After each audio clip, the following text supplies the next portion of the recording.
मंगलाचरण। मंगलाचरण कर ले। मोक्षमार्गस्य नेतारं भेत्तारं कर्मभुव्रतां ज्ञातारं विश्वतत्त्वानां वन्दे तद्गुणलब्धये वन्दे तद्गुणलब्धये। जय जिनेन्द्र। जय जिनेन्द्र।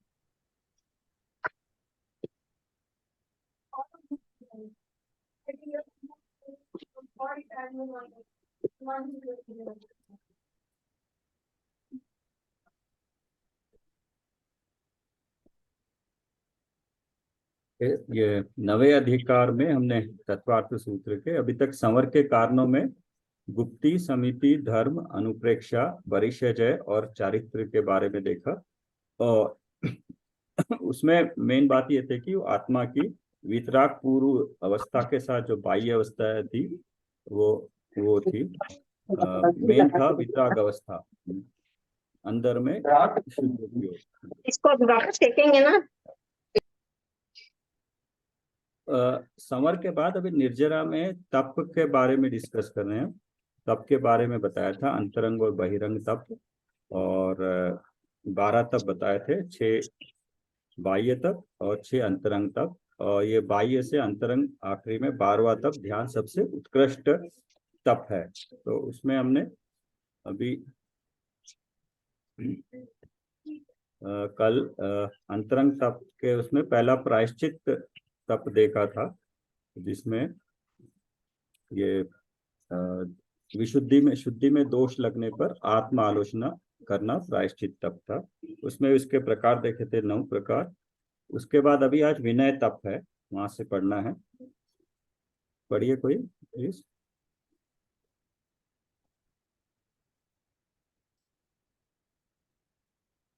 पढ़ूं सर? हाँ पढ़िए। एक विनय तप। एक आपसे सबसे अनुरोध यह है कि एक आज सुन रहा था कि हमारा जो भी उच्चारण होता है, पढ़ते हैं सब कुछ अच्छी तरह से होता है, होना चाहिए, क्योंकि वो एक अच्छी तरह से बाँचना भी, सही तरह से प्रोनाउंसिएशन करना भी सम्यक ज्ञान का अंग है। तो इसको कृपया ध्यान से पढ़िए। हाँ ठीक है सर। प्रायश्चित की चर्चा के उपरांत अब विनय तप की बात करते हैं।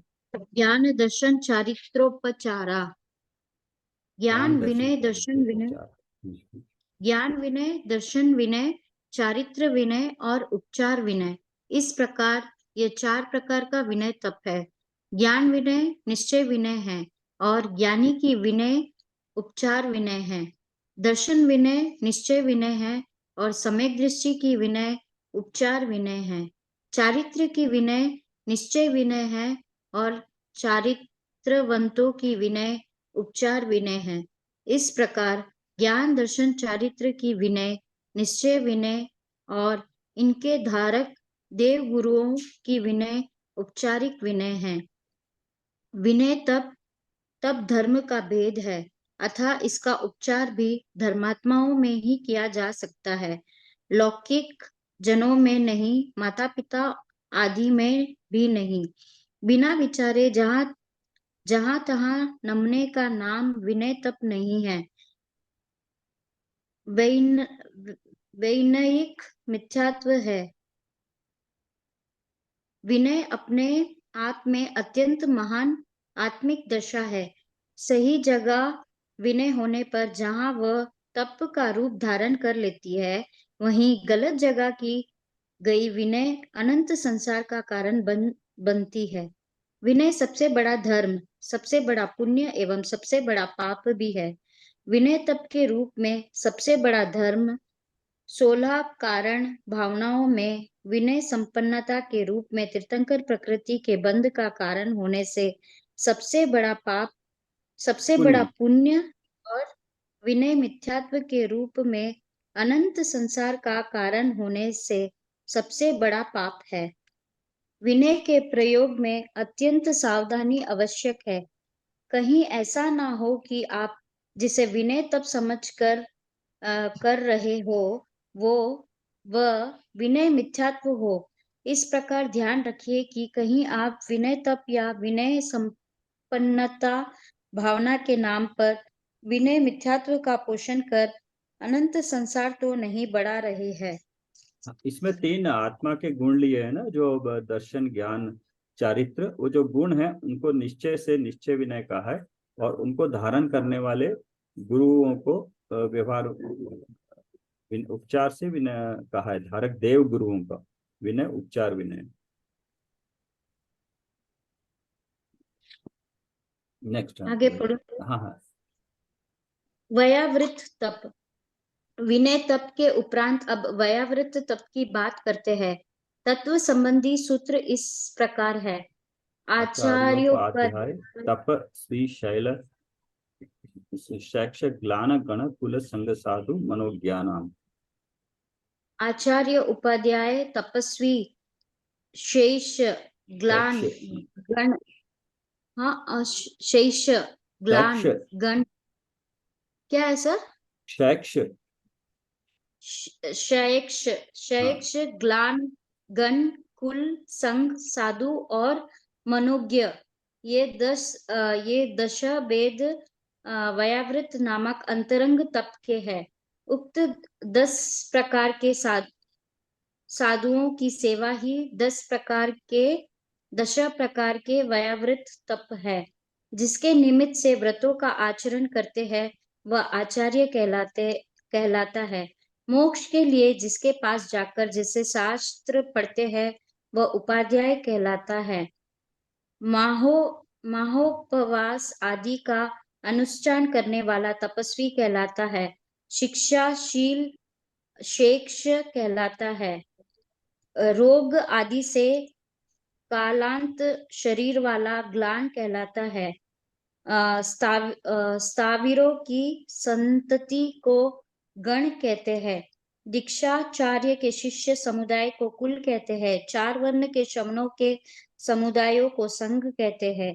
चिरकाल में प्रवजित को साधु कहते हैं। लोग समत साधु को मनोज्ञ कहते हैं।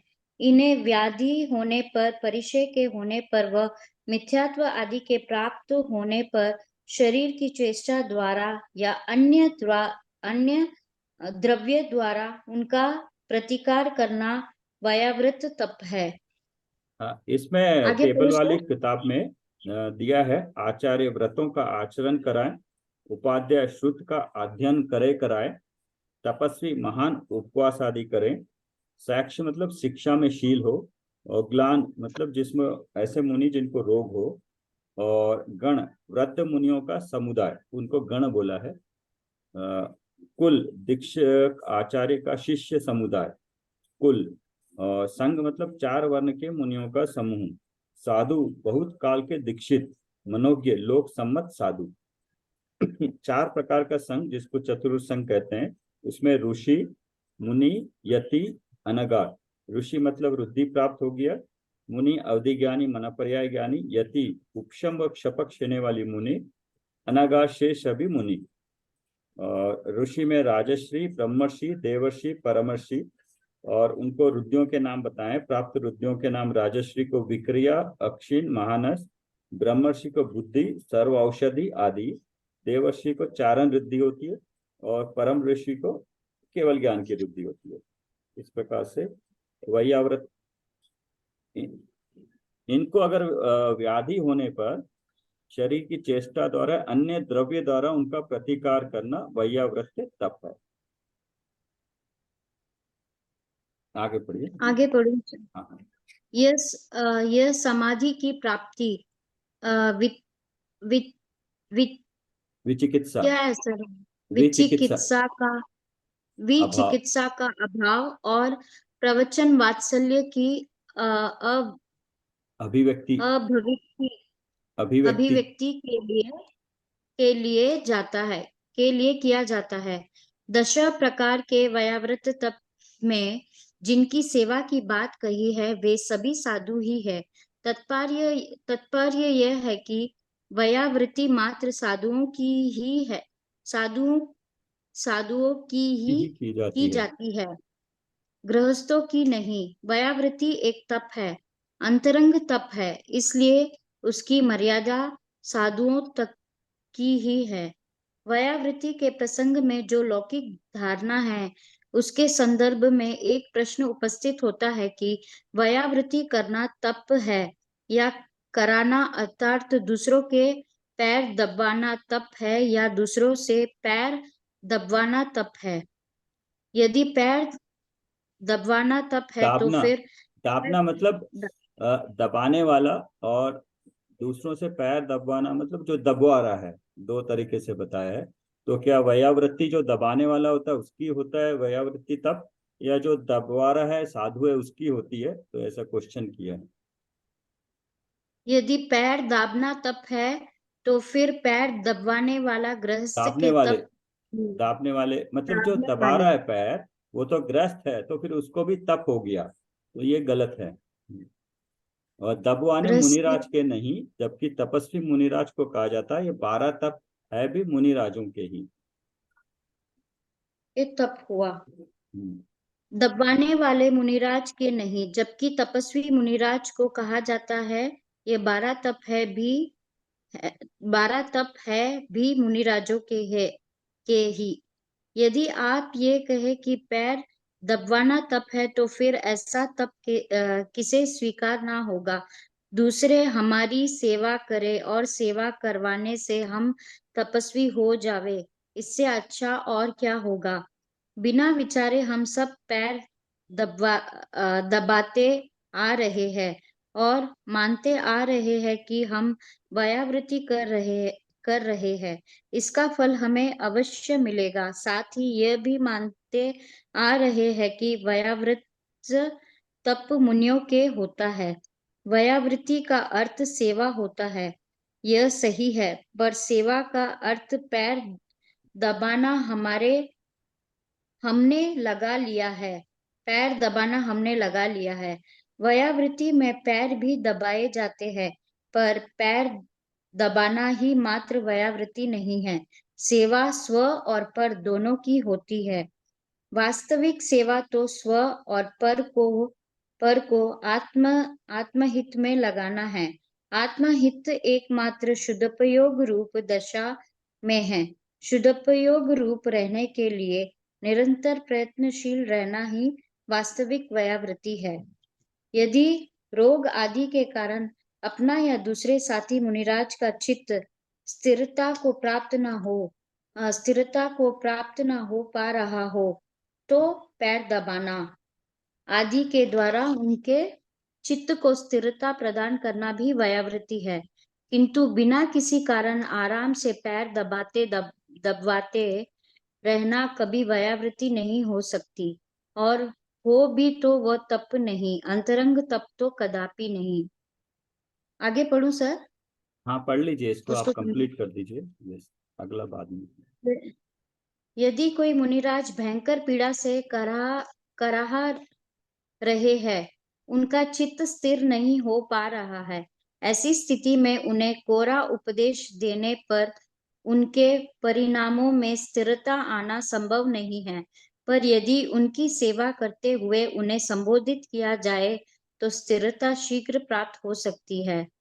एकमात्र यही कारण है जिससे शारीरिक सेवा को व्यावृत्त तप में स्थान प्राप्त है। सर्वोत्कृष्ट व्यावृत्ति तो स्वयं को शिथिलता से उभार कर आत्म स्वभाव में स्थिर करना ही है। पर को भी यदि धर्म से डिगता देखे तो उसे स्व में धर्म में स्थिर कर देना ही व्यावृत्ति है। शारीरिक सेवा तो मात्र व्यवहार व्यावृत्ति है, वह भी यथासाध्य करने योग्य है, पर मूल बात तो स्व पर को धर्म में स्थापित करना ही व्यावृत्ति है। विनय और व्यावृत्त तप के बारे में विचार करते समय हमें यह नहीं भूलना चाहिए कि ये अंतरंग तप है। बाह्य प्रवृत्ति मात्र से इनको जोड़ना ठीक नहीं। इसमें एक तो ये बताया कि साधुओं के ही होती है वयावृत्ति, और साधुओं के जो वयावृत्ति नॉर्मली होती है उसको थोड़ा सा उसके बारे में लिखा है कि ग्रस्त लोग करते हैं, लेकिन सिर्फ फिजिकल क्रिया वयावृत्ति नहीं है। उसके साथ आत्मानुभूति स्वपर का भी ख्याल होना चाहिए, तभी वह वैयाव्रत कहलाती है। मुनि भी एक मुनि दूसरे मुनि की भी वैयावृत्ति कर सकता है। इसको हर वक्त ध्यान रखना चाहिए कि वैयावृत्ति अंतरंग तप का है, तो इसमें अंतरंग मतलब अपनी शुद्धि, आत्मा की शुद्धि से ये जुड़ा होना चाहिए। आगे पढ़ेंगे। हाँ, सुमन जी, स्वाध्याय तप। स्वाध्याय तप। वैयावृत्ति के उपरांत अब स्वाध्याय नामक अंतरंग तप की चर्चा करते हैं। वाचना, पृच्छना, अनुप्रेक्षाम नाय धर्मोपदेशः। वाचना, पृच्छना, अनुप्रेक्षा, आमनाय और धर्मोपदेश, ये 5 प्रकार स्वाध्याय नामक तप के हैं। स्वाध्याय के 5 भेद किए गए हैं: वाचना, पृच्छना, पूछना, अनुप्रेक्षा, चिंतन, आमनाय, पाठ और धर्मोपदेश। इनमें स्वाध्याय की प्रक्रिया का क्रमिक विकास लक्षित होता है। प्रथम, तत्व निरूपक आध्यात्मिक ग्रंथों को वाचना और अपनी बुद्धि से जितना भी मर्म निकाल सकें पूरी शक्ति से निकालना, वांछना स्वाध्याय है। दूसरा, उसके बाद भी यदि कुछ समझ में न आवे तो समझने के उद्देश्य से किसी विशेष ज्ञानी से विनय पूर्वक पूछना, पृच्छना स्वाध्याय है। तीसरा, जो वांछा है उस पर तथा पूछने पर पुरुष से जो उत्तर प्राप्त हुआ हो उस पर गंभीरता पूर्वक विचार करना, चिंतन करना, अनुप्रेक्षा स्वाध्याय है। चौथा, वांछना, पृच्छना और अनुप्रेक्षा के बाद निर्णित विषय को स्थिर धारणा के लिए बारंबार घोखना, पाठ करना, आमनाय स्वाध्याय है। पांचवा, वांछना, पृच्छना, अनुप्रेक्षा और आमनाय पाठ के बाद जब विषय पर पूरा अधिकार हो जावे तब उसका दूसरे जीवों के हितार्थ उपदेश देना धर्मोपदेश नाम का स्वाध्याय है। उक्त विवेचन से निश्चित होता है कि मात्र वांछना ही स्वाध्याय नहीं, आत्महित की दृष्टि से समझने के लिए पूछना भी स्वाध्याय है, चिंतन और पाठ भी स्वाध्याय है। यहाँ तक कि यश आदि के लोभ के बिना स्वपरहित की दृष्टि से किया गया धर्मोपदेश भी स्वाध्याय तक में आता है। हाँ, इसमें यह बात क्लियर की है लास्ट पैरा में, बहुत इंपॉर्टेंट है कि इसमें अपने आत्महित की दृष्टि होना चाहिए। तो जितना भी तत्व का चिंतन पाठ करेंगे तो उसमें पढ़ने के बाद अपना आत्महित ध्यान में रखना चाहिए। पढ़ने के बाद उसमें क्या दिया है, कोई डाउट आ रहा है क्या, डाउट आने से फिर किसी को पूछ के क्लियर करना, क्लियर करने के बाद फिर क्या वो ऐसे ही है कि अपने चित्त में समझना, उसका अर्थ नहीं समझ में आता है तब तक उसको अपने चिंतन करते रहना चाहिए। जितना पढ़ लिया सुन लिया है उसके बाद खुद का चिंतन करते रहना चाहिए, बारंबार घोखना मतलब विचार करना, पाठ करना, वो आमनाय स्वाध्याय है। उससे पहले सिर्फ पढ़ना, सुनना और चिंतन करना। अगर कोई डाउट हुआ, किसी ने बताया तो उस पर चिंतन करके फिर ये ऐसा है निर्णय करना, वो आमनाय स्वाध्याय है। इतना होने के बाद ही कोई अगर उपदेश देता है तो उसको धर्म उपदेश कहलाते हैं। उसके पहले अगर कोई कुछ भी बोलना शुरू करे तो वो धर्म उपदेश नहीं कहलाएगा, उल्टा उसका घात भी हो सकता है, उल्टा भी कर सकता है अगर जिसको नहीं मालूम है। और ये उसके जाने बिना तत्व का पूरा ज्ञान खुद को हो, उसके बारे में निर्णय कर दिया कि उसमें क्या दिया है, आत्महित का क्या उसमें उपदेश है, उसको जाने बिना अगर कोई उपदेश देता है तो हो सके उसको न मालूम होने के कारण वो अपने आगे वालों का भी अहित कर सकता है। बट यह है कि स्वाध्याय अगर सही तरीके से करते हैं, आत्महित के भाव से तत्व अभ्यास, तत्व पठन और चिंतन करते हैं तो एक तरह से स्वाध्याय तप है, अंतरंग तप में आता है ये। वही है, लोक में तो स्वाध्याय को तप कोई कहता ही नहीं, सिर्फ तप करने को ही तप कहते हैं, त्याग मतलब भोजन छोड़ने को ही तप कहते हैं।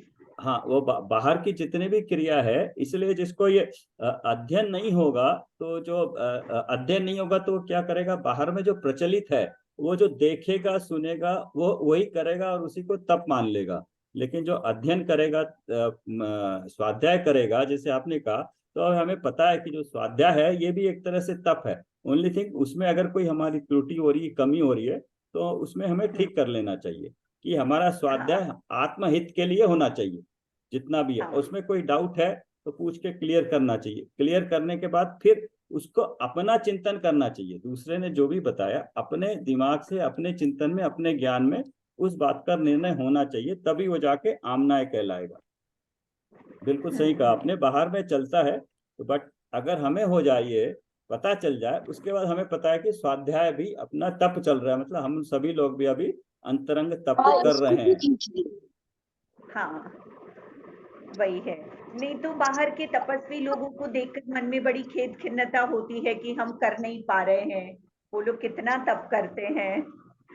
हाँ हाँ, वो तप करते स्वाध्याय हैं, यस, कि हम कुछ नहीं तप कर है। पा रहे हैं, वो अब 1 दिन 2 दिन 3 दिन या महीने भर भी कर लेते हैं, या अपना पूरा आजीवन कई सारी चीजों का त्याग कर देते हैं। और उसको पालन करने में कितना रोज का रोज कई बार ना मिले तो आकुलता भी होती है, या कई ऐसी जगह चले जाओ जहाँ पे ये चीजें ना मिल रही हो। जैसे कोई 16 में करने वाला हो और किसी शादी में चला जाए, और वहां पे कितनी हाँ सारी दिक्कतें होती है, आगे वाले को भी और उनको भी, जो आकुलता होती है।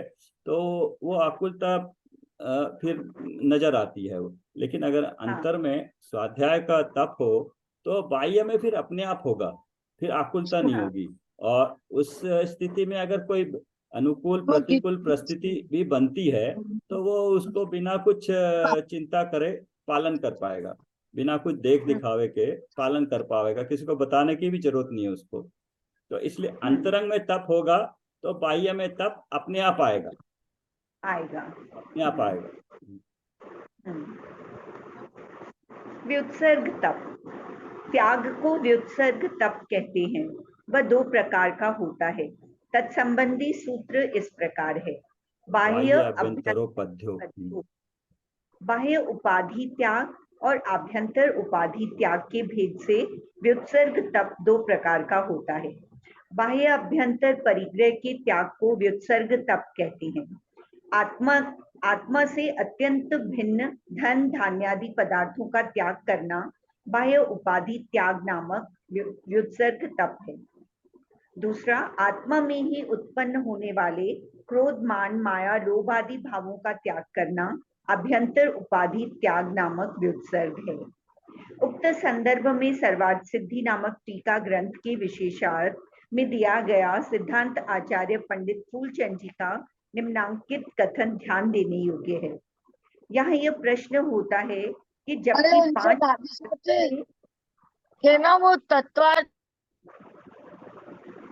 जबकि 5 महाव्रतों में परिग्रह त्याग का उपदेश दिया है, 10 धर्मों में त्याग धर्म का उपदेश दिया है, तथा 9 प्रकार के प्रायश्चितों में व्युत्सर्ग नाम का प्रायश्चित अलग से कहा है, ऐसी अवस्था में पुनः व्युत्सर्ग तप का अलग से कथन करना कोई मायने नहीं रखता, क्योंकि इस प्रकार एक ही तत्व का पुनः पुनः कथन करने से पुनरुक्त दोष आता है।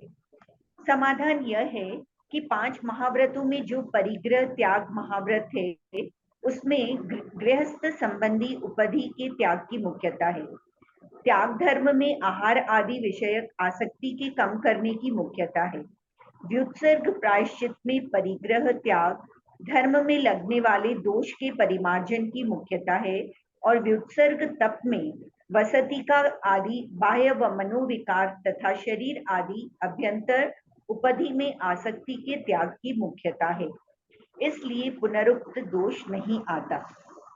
इसको एक बार फिर पढ़ लीजिए। समाधान यह है कि 4 जगह अलग अलग जो आया है तप त्याग किस संदर्भ में आया, एक बार फिर पढ़ लेते हैं।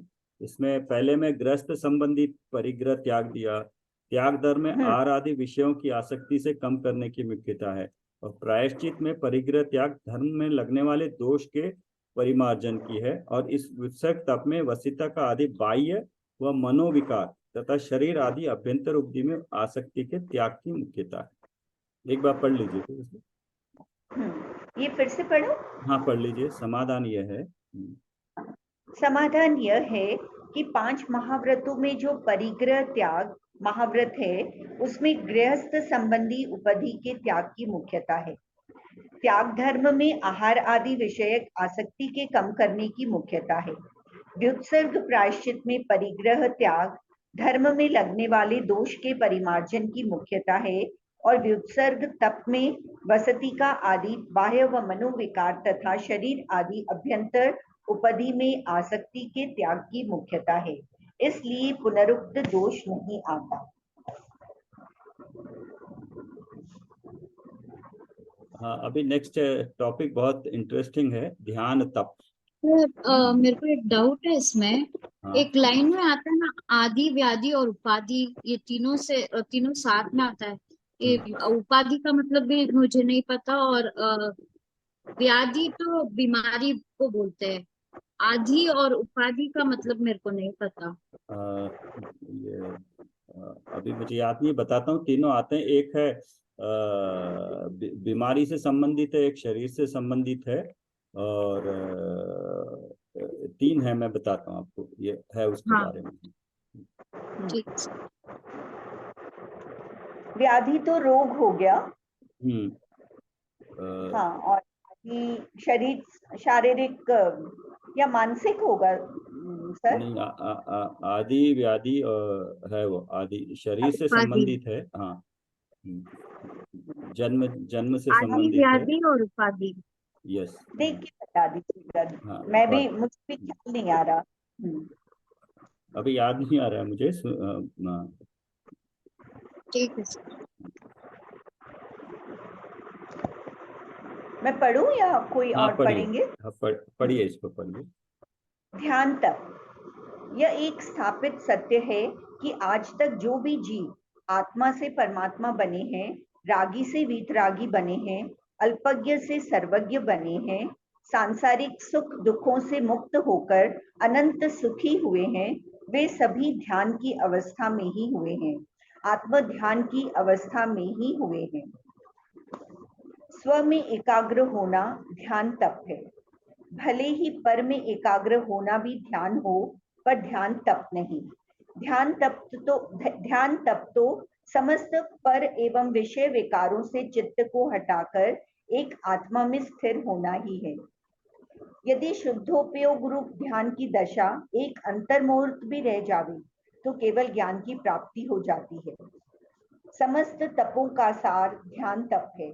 इसकी सिद्धि के लिए ही शेष सब तप हैं। अतः मुक्ति के मार्ग में आत्म ध्यान की उपयोगिता असंदिग्ध है। जिस ध्यान से मुक्ति की प्राप्ति होती है, अनंत अतीन्द्रिय आनंद प्राप्त होता है, उस ध्यान का स्वरूप मूलतः इस प्रकार है। उत्तम सहननस्य एकाग्र चिंता निरोधो ध्यान मांतर मुहूर्ता। उत्तम सहनन वाले के अंतर मुहूर्त तक एकाग्र आत्म सम्मुख होकर चिंता